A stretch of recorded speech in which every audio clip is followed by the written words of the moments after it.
So let's talk about the immune system. The immune system is our defense system against invaders. It is comprehensive and really amazing at the way we have a system that protects us against anything from a piece of dust to a killer pathogenic bacteria or a virus particle, for example.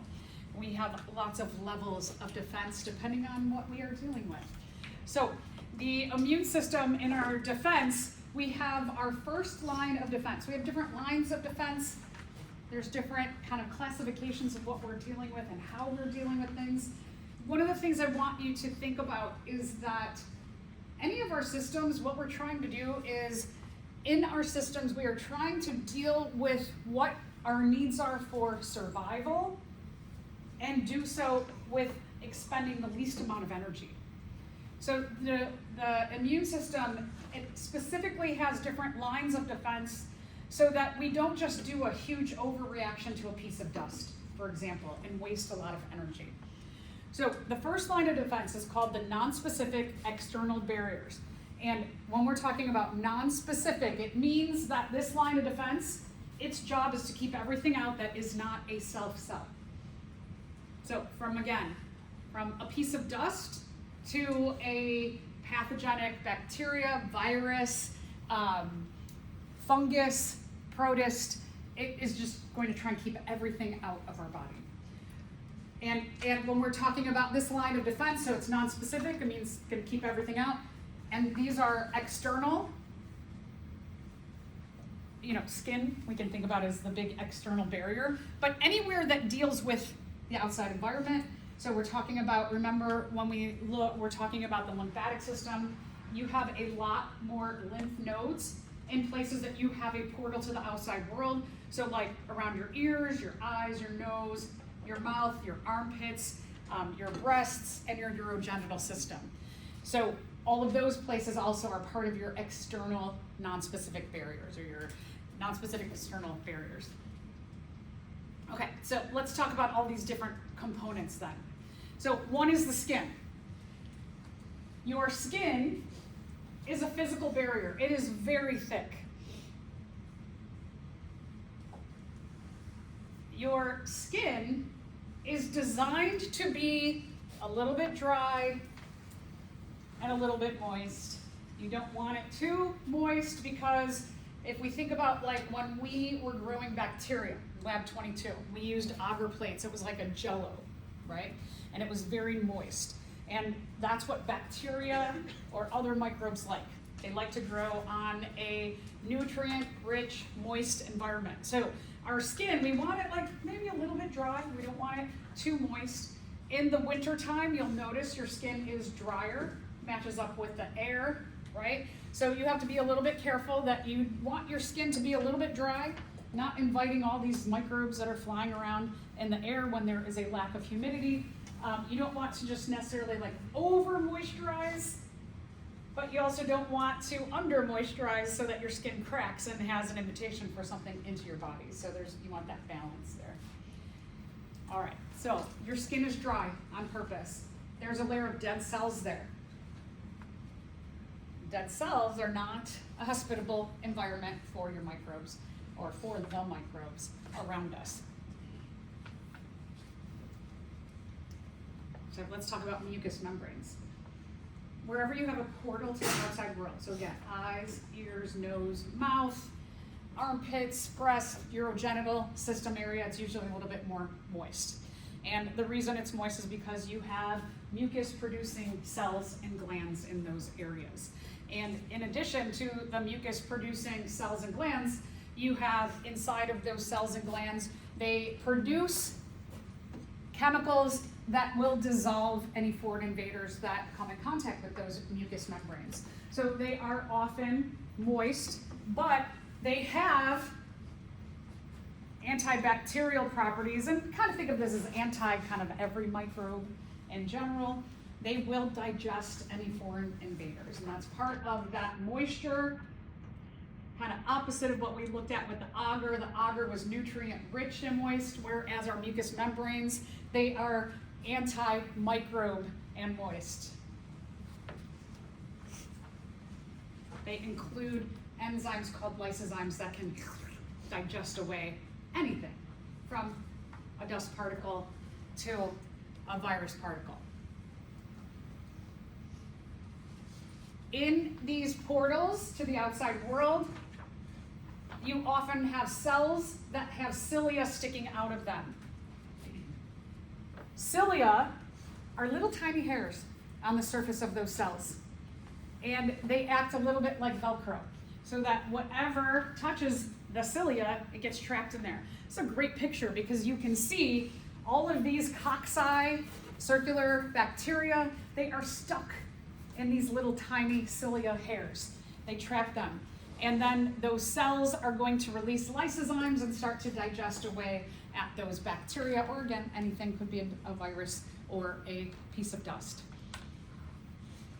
If you swallow something, it goes all the way down into your stomach, you have enzymes and you have stomach acid that will dissolve that microorganism or dust or whatever chemical particle, and it will not then affect you. It won't travel into your bloodstream from your digestive system. All right, so let's talk about our second line of defense. If something gets past that first line of defense, it gets internal, right? It gets inside from, I wanted to mention one thing. I'll get back to it, I'll let you write this out. One thing to think about, what if you have something that gets not into down your esophagus in the back, but in the front gets down your trachea. The cells of your trachea in the front, your trachea leads to bronchi, which leads to bronchioles and into your lungs. You ever have, you're just talking and all of a sudden you start coughing, right? You feel that tickle in your throat? That tickle is the cilia that are lining the cells of your trachea. The cilia start to vibrate because something touches them. And in that vibration, you feel it like a tickle, right? And your response is cough. And so we have that response to the movement of the cilia in our trachea, and that tickling makes you cough, and it helps you to purge out whatever is landed on your cilia so that that particle does not get down into your lungs. All right, so our second line of defense, it is called the innate. It just happens naturally. That's kind of what the word innate means. And it's an actual immune response. It is responding to some invader into our body. This is also called the non-specific. So again, doesn't matter. It is going to protect us from dust to something pathogenic, and it is internal. So whatever that thing was, it got past our external barriers. All right, so here we go. We're going to get into some specificity in our immune system. Leukocytes. We're going to see all kinds of names in here of different kinds of white blood cells. If you ever take an immunology class or you take an anatomy and physiology class, you're going to get into real big specifics about all the different kinds of white blood cells. We're going to do a little kind of generic overview, but you'll at least see there's quite a number of different kinds and they have different functions. So the leukocytes, these are going to float around inside of our circulatory system, and what they are looking for dead cells. They are looking to gobble up those dead cells, make room for new fresh cells, new active cells. They are looking for any uneven surfaces in our body. If they find an uneven surface, they are going to start to gobble up that area, because just think about you're walking and let's say you twist your ankle, and what's going to happen is you're going to rip open a whole bunch of cells. Your tissues are going to rip. Cells, tissues, they are going to rip open. These white blood cells, these leukocytes are like, oh, let's start to gobble up this area. There's a bunch of particles that are released from cells that we don't want. Every cell has lysozymes in it. We don't want lysozymes floating around in our tissues, right? Because that's going to digest our tissues. So every cell, those might open up into the area that you have damaged. So the white blood cells, these leukocytes, are going to start to clean up that area. Also, uneven surfaces. Even if you have a blood vessel that it's uneven, they're going to gobble up that area, and they're going to allow for the renewing or refreshing of that tissue. And any waste products that are in an area, they find waste products, they gobble them up. So they have a pretty tough job. They're going to do some dangerous work here. So those are the leukocytes. Okay, phagocytes. The phagocytes kind of follow around the leukocytes. They are going to grab up stuff. They are more specific to bacteria and any foreign invader. So the leukocytes are going to gobble up our own destroyed cells, tissues. The phagocytes, they're looking for foreign invaders. So we've got kind of like, it's neat, right? We've got two different kinds of white blood cells. One is cleaning up our own body, and another is cleaning up or attacking anybody who has entered our body. And then you also have natural killer cells. Here are cells that are specific to virus particles and cancerous cells. Kind of a weird and interesting fact is that every single day we have cancer cells that develop in our body. The term cancer cell means a cell that just continuously enters cell reproductive cycle. Usually what happens is that your cells, they do their job, whatever they're doing for the specific cell job, tissue, gland, organ job, and then every so often they need to refresh and they need to create new cells because they're just getting kind of old and worn out. When we are talking about our natural killer cells, what they are looking for is some kind of mutation to any of our normal cells in our body that have some kind of issue in that mutation where they just continuously enter cell reproductive cycle over and over and over again. They don't do any job besides just reproduce, reproduce, reproduce. And they're like, we don't want that. Sometimes those cancer cells can be just like a fluke. They're not a problem. That's what happens every day. You get some cells that just have some weird mutation that happens, and these natural killer cells are going to grab up and eat those cancer cells that are not what we would call malignant. They are benign, they're not a big deal. But then we have malignant cancer cells that have all kinds of tricks that trick these natural killer cells to not seeing them.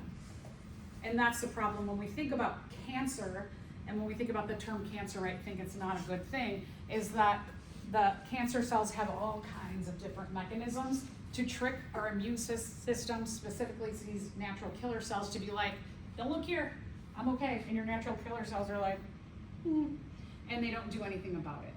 And when we are talking about cancer cells, there are not just like one mechanism of how cancer cells trick our natural killer cells, but there are so many. And there are so many that we just don't understand. And that's why there are so many people doing research on different kinds of specific kinds of cancer. And even if we think about, like, let's say breast cancer, there are thousands of mechanisms to tricking our natural killer cells depending on what kind of breast cancer, or what kind of prostate cancer, or skin cancer, or leukemia. So there's so many different kinds of mechanisms, and again, why there's so much research going on. All right, so very specific different kinds of cells. We also have what's called the inflammatory response. This is something, another field that is getting a lot of research. Inflammation, we've been hearing, that is not good. The inflammatory response is really important in our bodies. To add water, inflammation means you're adding water to an area so that you can allow more space, kind of like a pool, is you're adding a little pool so that all of these different kinds of white blood cells have space to do their job. That's kind of the essential of what we're talking about with inflammation. However, there are issues with inflammation where we get no reason for a pool of water or inflammation to occur. There's a lot of research going on, like, why is inflammation happening when there is not a non-specific internal immune response happening, an innate immune response? We don't know. So lots of research in that area too. Usually when we're talking about inflammation, we're talking about larger kinds of issues in your body. It could be like, right, sprain your ankle, what happens? It blows up. It adds a lot of water because what it wants to do is make room for the leukocytes to get in there and clean up. Give them some space for cleanup. Could also be like, let's say that you have genes that are going to add inflammation to an area, like someone who has cystic fibrosis. They have a mutant gene for a non-functioning chloride ion pump in their lungs. And just this one little gene mutation, it makes for the inability to pump chloride across the cell membranes and causes for water to accumulate and mucus to accumulate. Also, where you have mucus and water, you're going to have your white blood cells. And so you're going to, like for example, in your lungs that are missing this chloride ion pump, you're going to get a lot more mucus and water and white blood cell activity, which is going to cause harder breathing, and it's going to cause a lot more mucus, so it's going to be a lot more like coughing when you don't really have any foreign invader in that area. When we're talking about cystic fibrosis, it also affects the digestive system. And so someone who has cystic fibrosis, we might often think of like the lung issues, but they also have major digestive system issues too, where there's that extra water and mucus. And so then they might have issues where they're constantly have diarrhea, for example.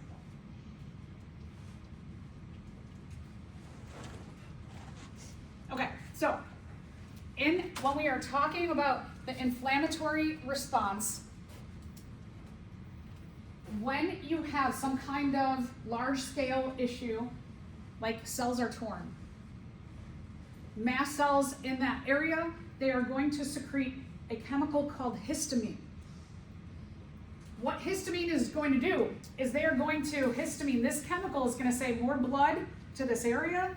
More blood is going to bring more white blood cells to that area, specifically leukocytes and phagocytes for cleanup, and it's also going to bring more water. And so this chemical here is specifically going to enlarge that area with water and blood, bringing white blood cells, bringing water to pool in that area, giving more space. So when you have an overreaction of your immune system, like maybe we're getting into allergy time, if you have seasonal allergies, what happens is the pollen that will get released soon enough that as the plants start to regrow and there are optimal conditions coming, I can already see in the next 10 days, we're having warmer weather and rain. And those make for optimal conditions for plants to regrow after a long winter of not having good conditions. And so when they start to grow, they're going to start releasing pollen or plant sperm. And some of us, we have an overreaction to that, right? Is it deadly in general? Like, is plant sperm, is it known as a deadly agent? No, right?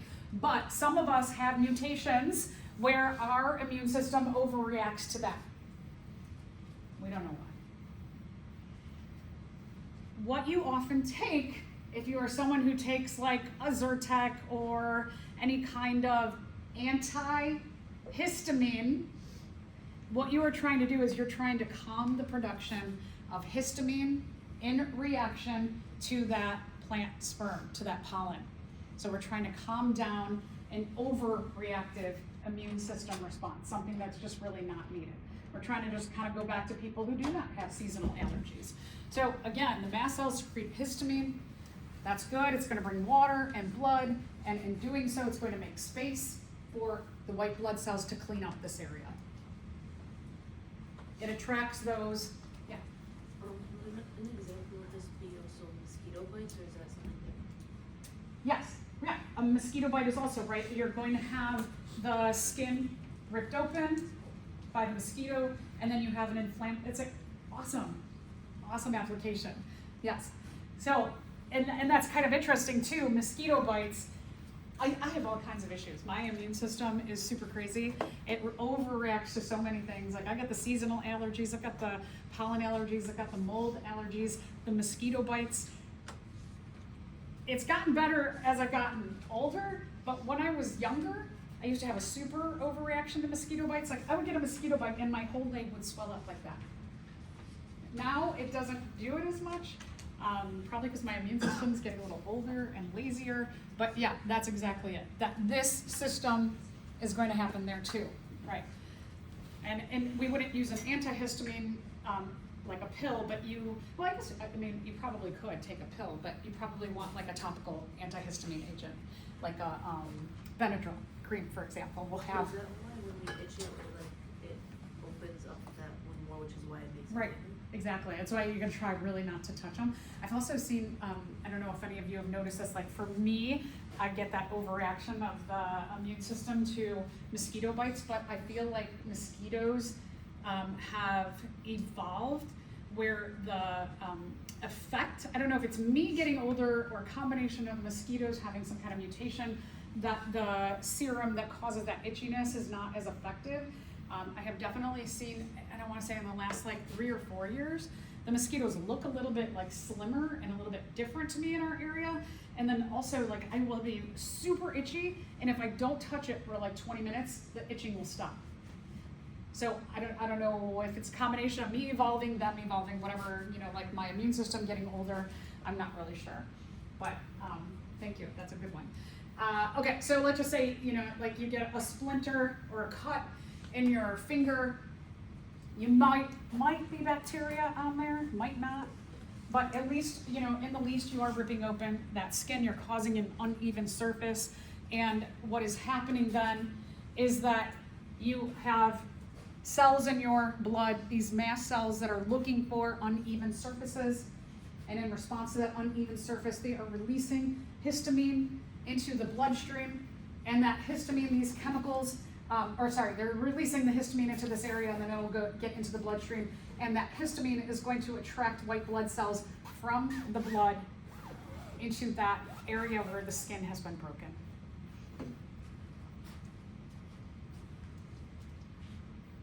All right, let's talk about the next level.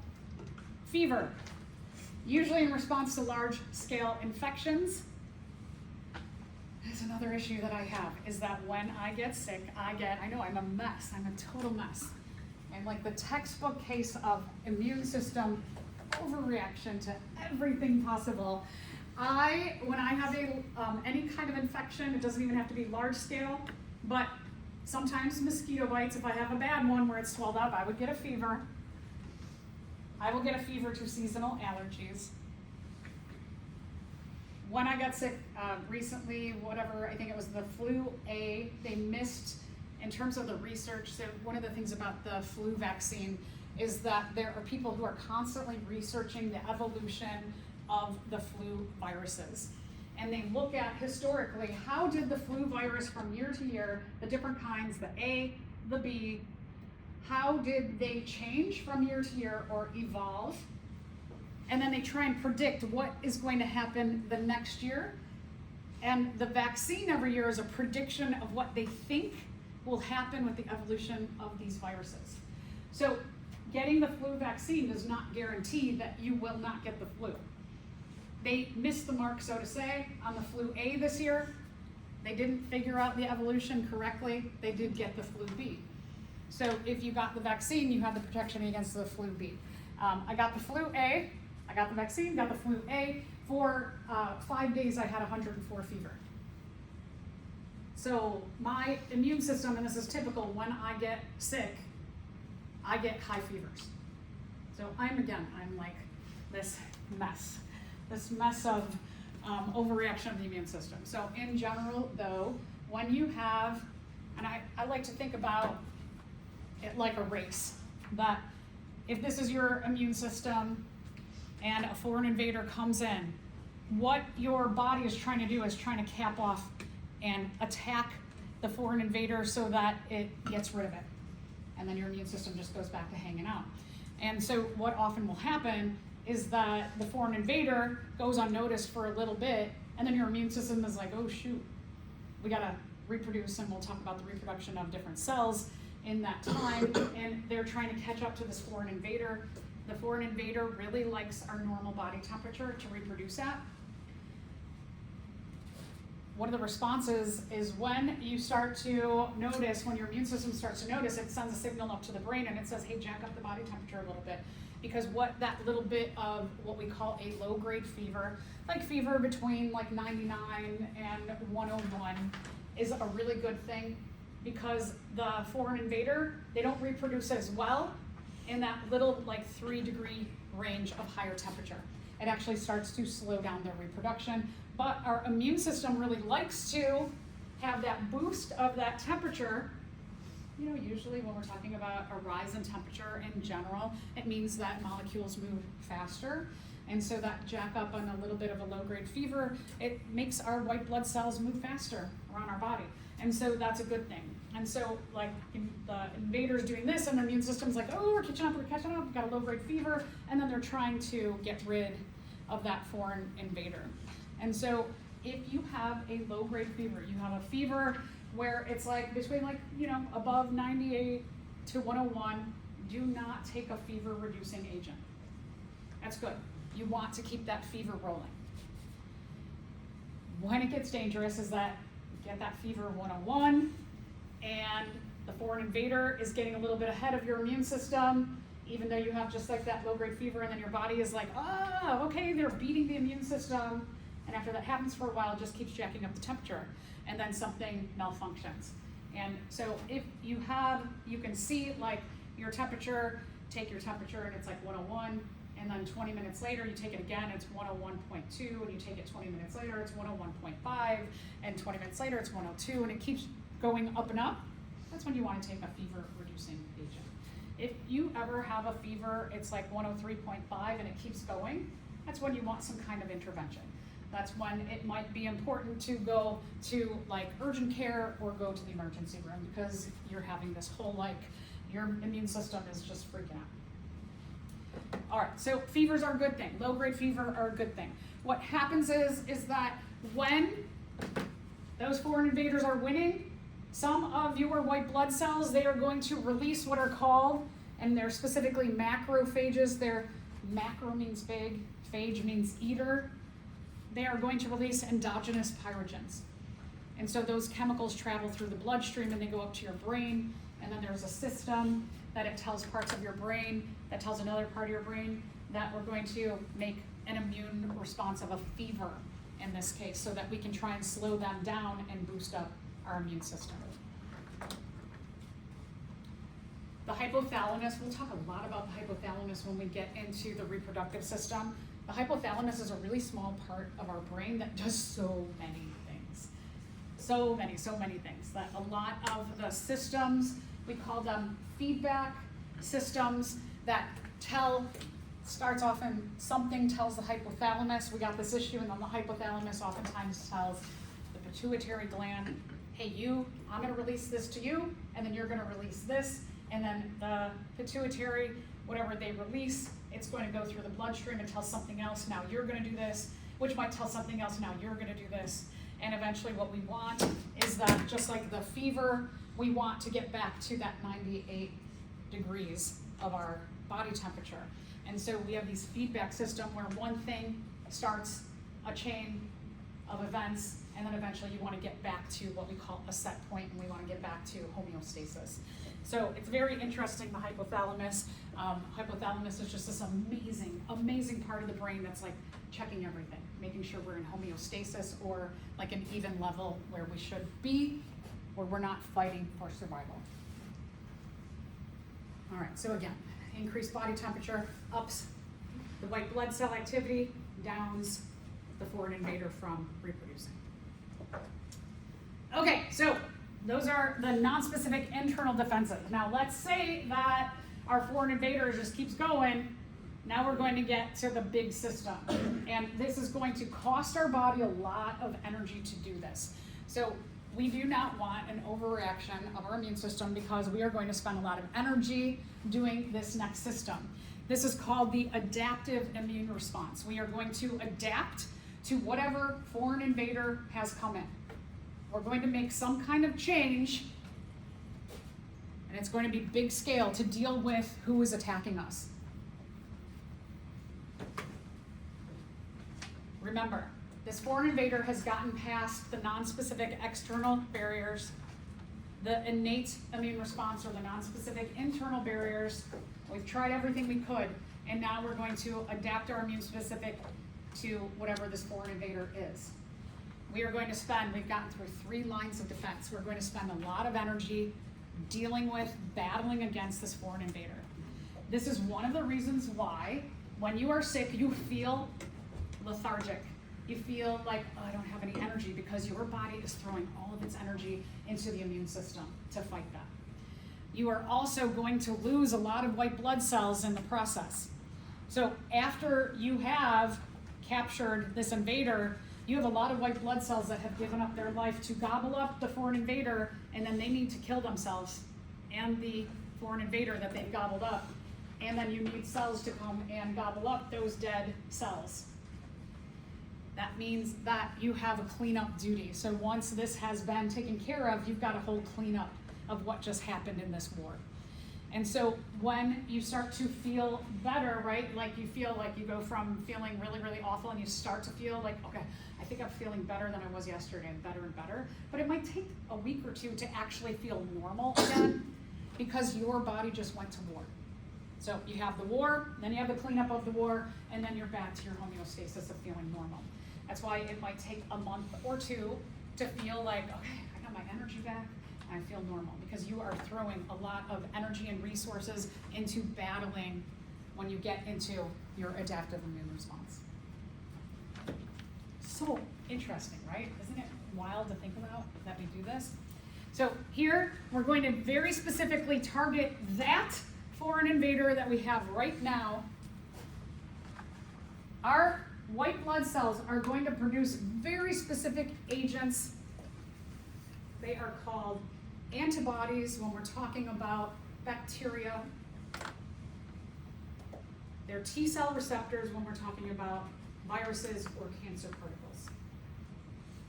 Or cancer cells, I should say. Virus particles or cancer cells.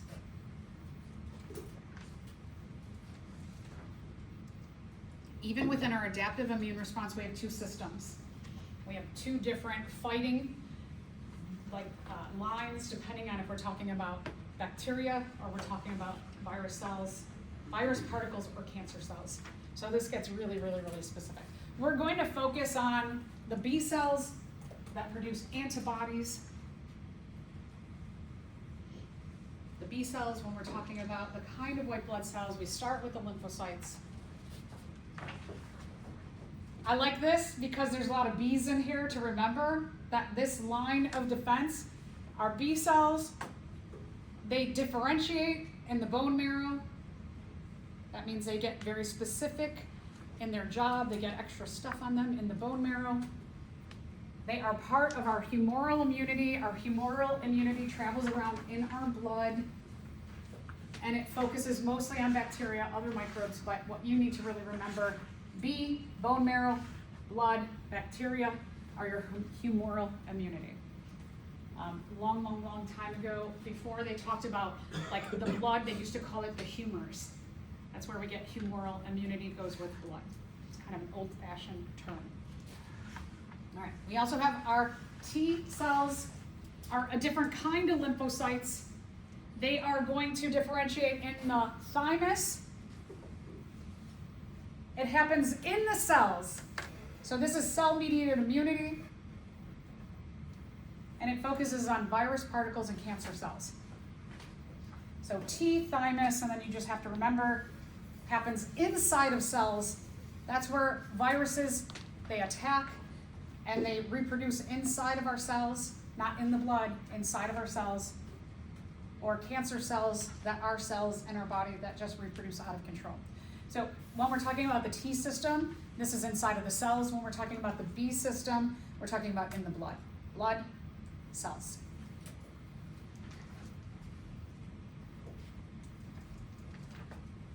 Oh, okay, so here we have a question. A microbe is trying to infect you. Which of the following represents the correct order for the lines of defense the microbe will encounter?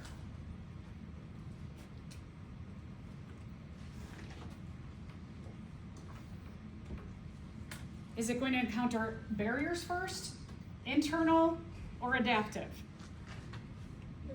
Good. Okay, so it's going to encounter barriers first. So we've got barriers. It's not going to go internal yet, right? It's got to deal with the barriers first. And then this is, you can tell, specific. No, we got to get through the barriers. So it's got to get through the barriers first. Okay, so then let's look at A and D. Do we go to our specific or non-specific first? Good. So then we go to our non-specific internal defense, or innate immune response, and then adaptive immune response. Okay, so D is correct. Okay, so let's talk about the first job of your adaptive immune response is to recognize you've got something that has gotten past your nonspecific internal barriers, your nonspecific external barriers, gotten past that, gotten past your innate immune response, your nonspecific internal barriers, gotten past those, and now we've got a war that we're going to have to fight. So the first job is just recognizing there's a foreign invader in our cells, or a virus, which is a foreign invader, or recognizing you've got some cells that are reproducing out of control and you've got cancer cells. All right, so here's the thing about cells in general. We have a lot of information that happens on the surface of our cells.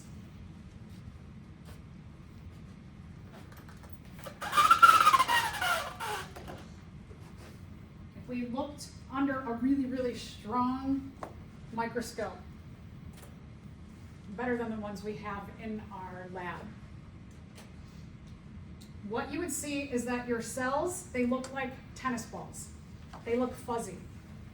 And all these little fuzzy things, these are what we call surface markers. And each of these little pieces of fuzz, it says something about that cell. These little pieces of fuzz, these little things that are sticking off, they'll say things like, I am a Homo sapien. I am a female, I am a male. I have type A blood, type B blood. I have Rh factor positive, Rh factor negative. I am a red blood cell, I am a white blood cell, I am a lining of the stomach cell. It's going to give all the information. It's kind of like a wallet.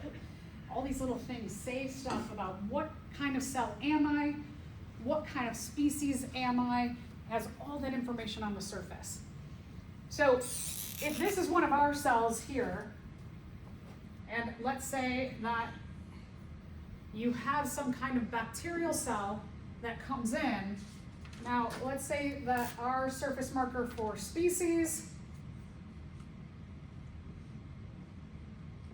that they are shaped in that way.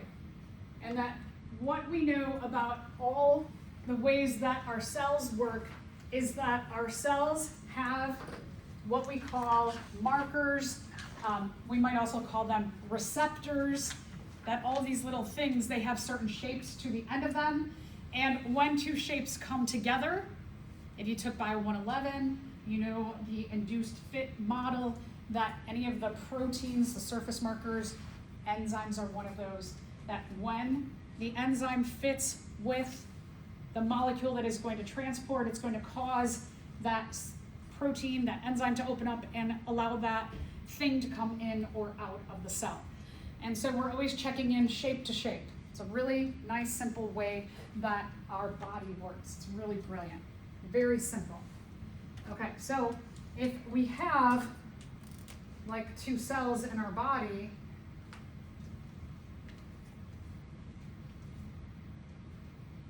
like this, and this cell can check into that cell, and it goes, yep, okay, these two can come together and like, yep, good, you're one of me, because you have these two different surface markers for species. This surface marker fits with this receptor, and I know that we fit perfectly together, so yes, you are one of me, you're good. And this is the job of kind of any cell in our body, but specifically the white blood cells. They're just going around, and what they're doing is that they are checking in. They're going like plug, good, plug, good, plug, good, until they come to something like this. And when this tries to go into there, they don't plug together, right? And so it's a really simple system that it goes, nope. And when these two do not go together, what your white blood cell here is going to do is it's going to bind, it's going to grab onto it. It's going to go, it's got a mechanism where it can grab that cell and it can hold on to it. and that is going to trigger a whole system of making more cells. And then if we're talking about, let's say that this case, that this is a bacteria, it's going to trigger our humoral immunity in our blood, our B cells, to make more cells to grab on, but then also to have create other cells that are going to start pumping out antibodies. And we're going to get tons of antibodies, and those antibodies, they're going to just start binding to this here. If we're talking about inside of our cells, we're talking about our T cells that are formed in the thymus. We're talking about our cell-mediated immunity. They're going to bind inside of our cells. And then that immune response is going to happen internally inside of our cells. So again, we'll focus on the surface markers of our B cells. We'll look at our humoral immunity, but the T cell system works pretty much the same way. And when we are talking about, these are any of the surface markers of a foreign invader, instead of calling them a surface marker, what we're going to call them is we're going to call them an antigen. Antibody is going to grab onto an antigen, and we're going to make specific antibodies for that, or we're going to make specific T cell receptors for that. Okay, so again, when we're talking B cells, we call them antibodies. B cells are antibodies. T cells are T cell receptors. Very similar mechanisms how they do it. So let's take a look at the formation of our antibodies in response to a foreign invader's antigen or a foreign invader's surface markers. All right, so an antibody. An antibody is composed of, or I should say, an antibody is formed in response to an antigen, to a foreign invader's surface marker.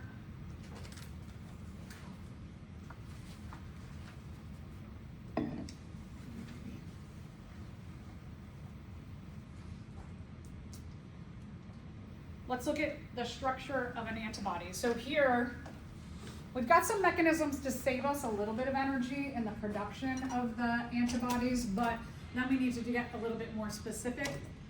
Every foreign invader has a different shape of whatever their surface marker is for their species. So if we have one that's shaped round and one that's shaped like a V, we're going to need different antibodies for these two different foreign invaders. Okay, so our antibodies, the structure of them, they are shaped like the letter Y.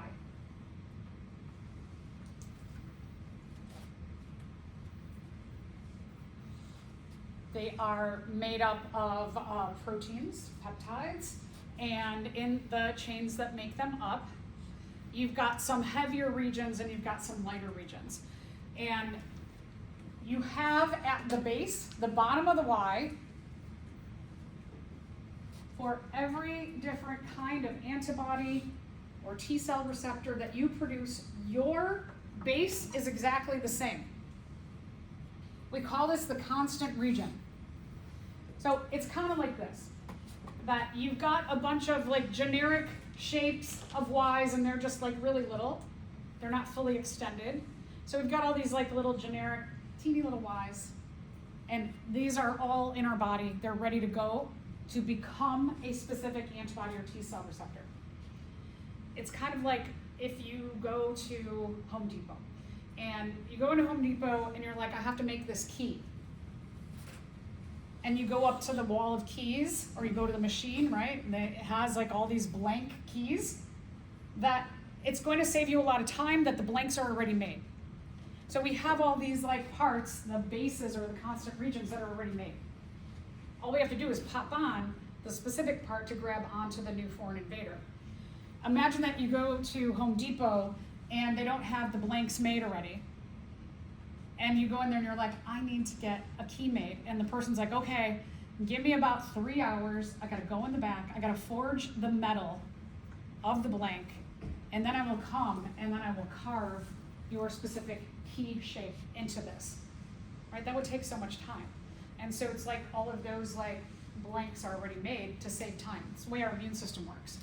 And then what happens is that depending on the kind of foreign invader, you have what are called the variable or the arms. The arms extend to making a specific binding agent to that foreign invader. So here's where it's like you carve that shape so that it can grab onto that foreign invader.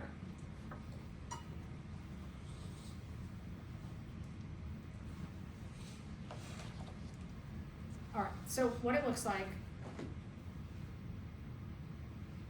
is when we take a look at, and you've got this on your page there, is you've got a constant region of your antibodies. So here at the bottom, the lighter colors, these, you have tons of these blanks essentially. And when you can see at the top, the antigen, you pop on some more amino acid chains onto your protein constant regions so that you can grab onto, so you have a new protein made that can grab onto that specific foreign invader.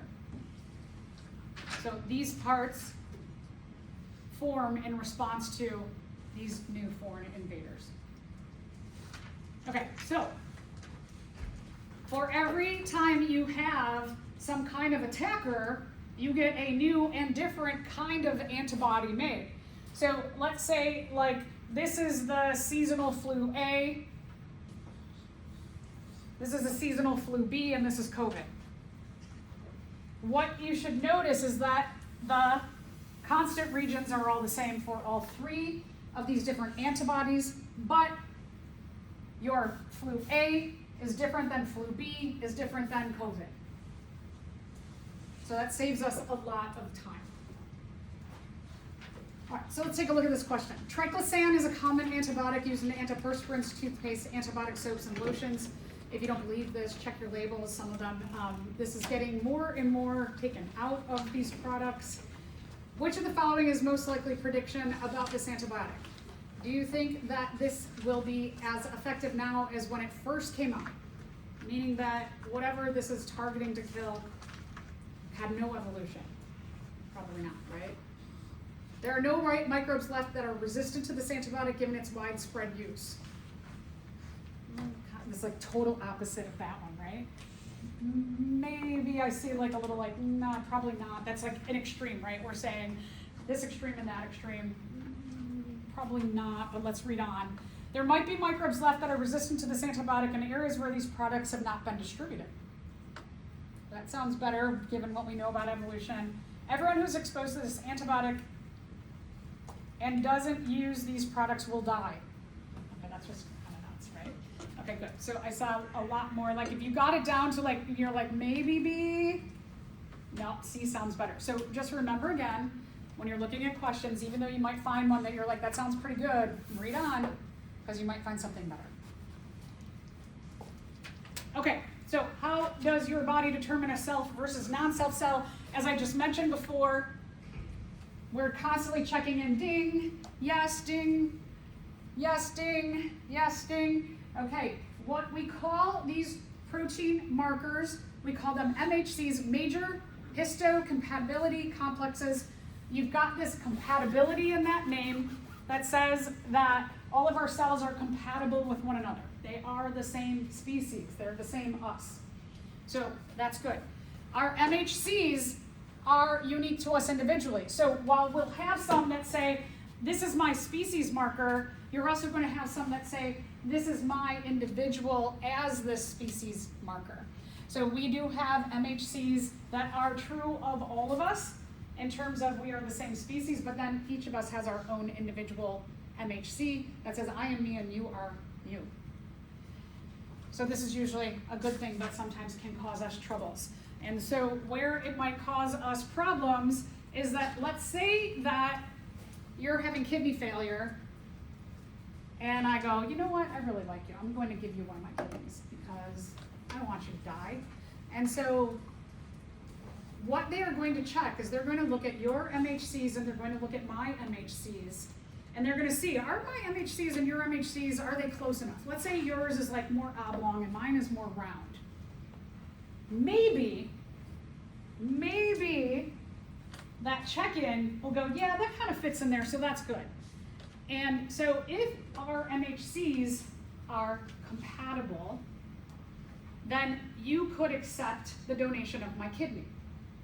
However, let's say that this is your MHC and mine is a V shape.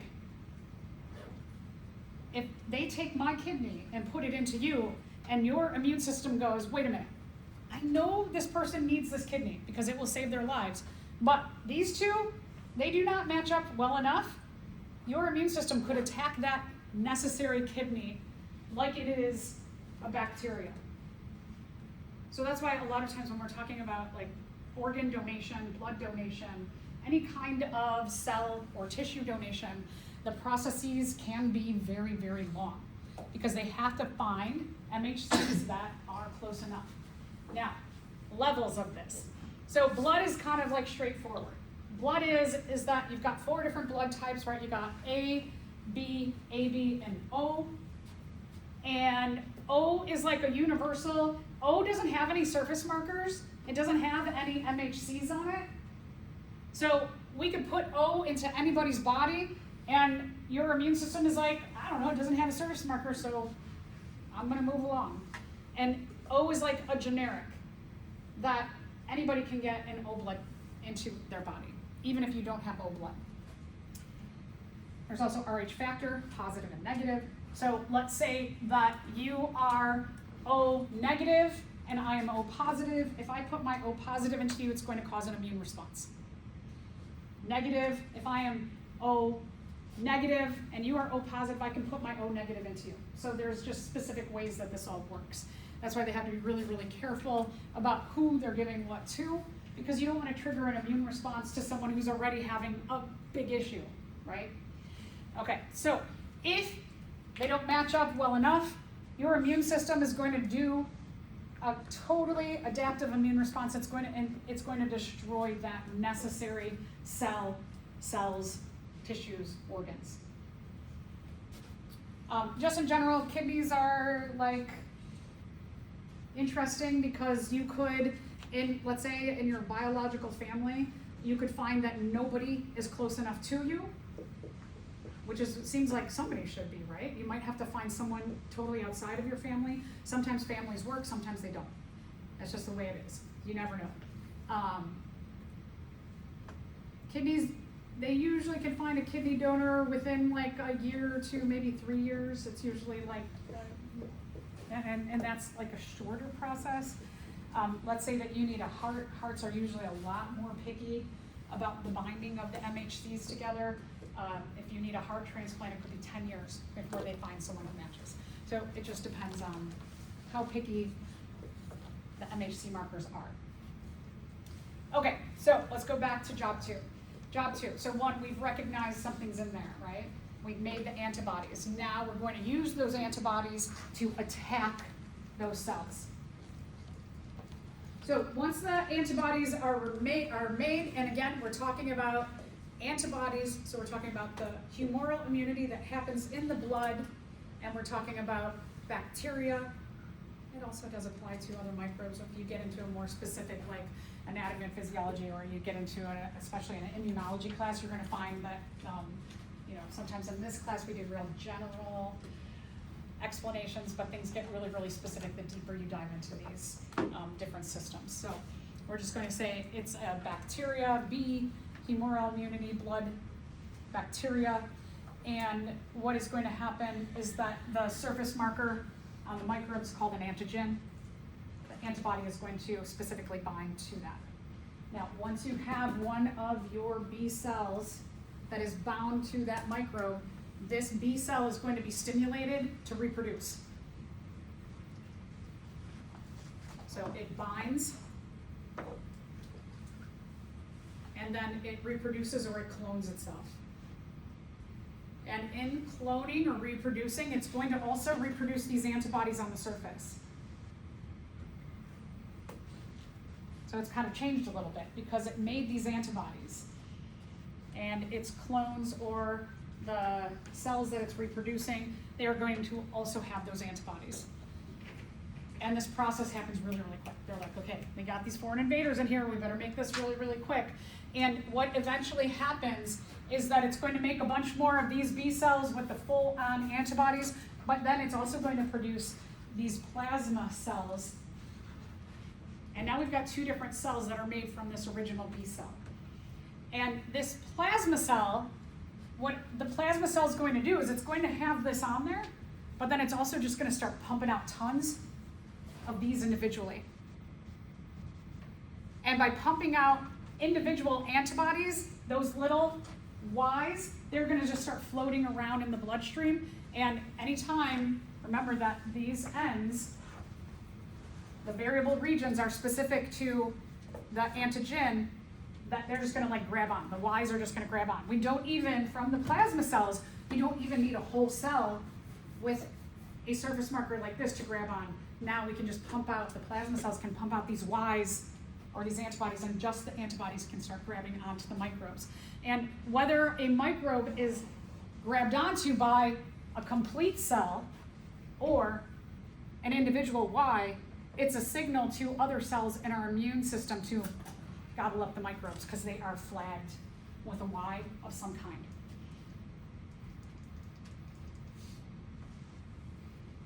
Who's going to eat these flagged cells? These are specifically called macrophages. Macro means large, phage means they're an eater. They're a big eater cell. So on the next page, you've got this whole process showing you when you start to get not only the B cells, the clones, but now you get these plasma cells, and then the plasma cells start pumping out the individual antibodies. All right, so here, this is our first cell. Our first cell who comes in contact with the foreign invader, and it quickly makes those variable regions so that it can grab onto the antigen of the microbe. That cell is going to clone itself, and then they're going to clone themselves. And then when you get to about the third or fourth level of that cloning, it makes not only more of the B cells, but it makes plasma cells, and these plasma cells are like, they're just pumping out the antibodies into the bloodstream. And then an antibody can just grab onto any microbe. It doesn't have to be a full-on B cell. Once these B cells are made, they stay in your body forever-ish. We'll get to that in a second. So we have what are called the memory cells. Let's start, let me go back to the T cells. The T cells use what's called cell-mediated immunity. We're talking about viral infected cells or cancer cells. A little bit different system. There are 4 different kinds of cells that are involved in your cell-mediated immunity. So the first kind, they're called cytotoxic T cells. Cytotoxic T cells, they are going to grab onto any virus-infected cell or cancer cell. Here's a picture, pretty cool. You see one of these cytotoxic T cells, a kind of white blood cell. This is happening inside of our body, not in the blood. And they have a cell that has started to replicate out of control, and they're going to just grab onto it, and they're going to start releasing lysozymes onto it and start dissolving that group of cells. So then you have what are called helper T cells. There are other T cells, and they're like, here, have some energy, have some nutrients. They're going to give support over to the cytotoxic T cells so that these cytotoxic T cells who are trying to release all kinds of lysozymes, they don't have to also start like doing cellular respiration at the same time and making sure that they have enough energy so that they can do their job. They've got this helper T cell to help them with that job. Helper T cell is going to give them that boost of energy and make sure that they can do their job. You have what are called suppressor T cells. They're like a project manager. The suppressor T cells are just kind of watching. They're like, okay, helper T is giving enough energy over the cytotoxic T. Cytotoxic T is doing a good job. And they're just watching. And when all of the either cancer cells or the viral infected cells are gobbled up and taken care of, the suppressor T is like, okay, everybody stop. Helper T, stop. Cytotoxic, good job. They're monitoring the whole situation to make sure that we don't spend too much energy on this process. They shut it down when everything's under control. And then you have the memory cells. And so then you have some memory cells, and they remember we attacked that kind of cancer cell already, or that kind of virus particle already. So they have the specific kind of Y, so that the process can begin really, really quickly. You don't have to worry about making those variable regions. On next invasion, we can just start copying all of the Ys. Alright, so here's just a bunch of different pictures of cytotoxic T cells in action, pretty cool. And just remember side by side that when we're talking about our adaptive immune response, we have two systems. You've got the B cell system that happens in the blood. It focuses on bacteria. It's called our humoral immunity. When we're talking about our this is the B cell system. When we're talking about our T cell system, this is cell-mediated immunity. It happens inside of our cells. So cells that are infected with virus particles or cancer cells. All right, let's just finish this up. Okay, so job 3 is remember. Remember those foreign invaders that came before, so that we can quickly respond by cloning any of our B cells or T cells that already have those specific receptors made.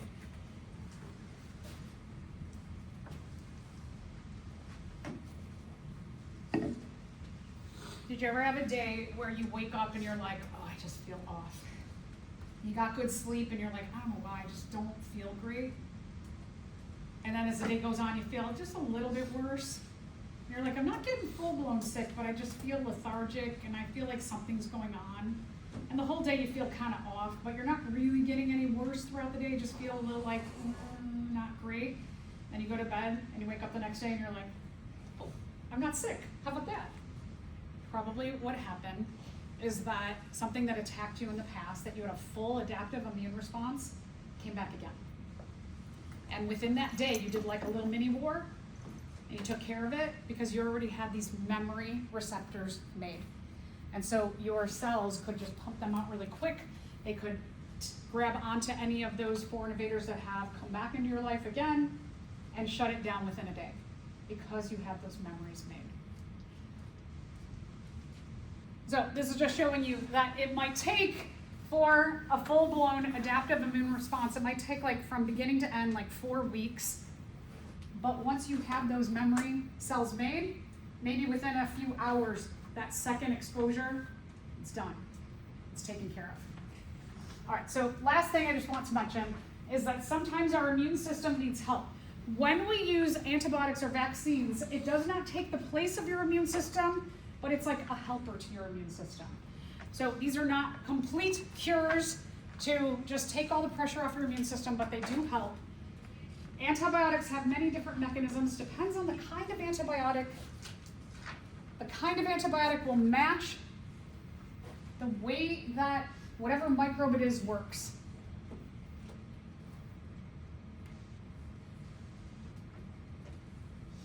It could be that that antibiotic digests the cell membrane.